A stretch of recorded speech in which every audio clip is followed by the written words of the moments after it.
Hi guys! Ito ang aking jasmine or sampagita.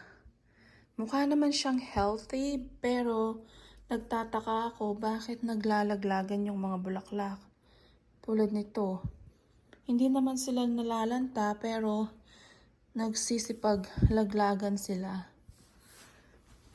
Ayan. Dinidiligan ko naman siya. Bakit kaya?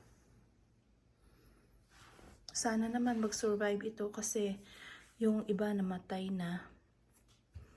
Mahirap magpatubo ng ganitong mga halaman dito kasi malamig at saka tulad ngayon supposed to be mainit na or kahit spring pa lang.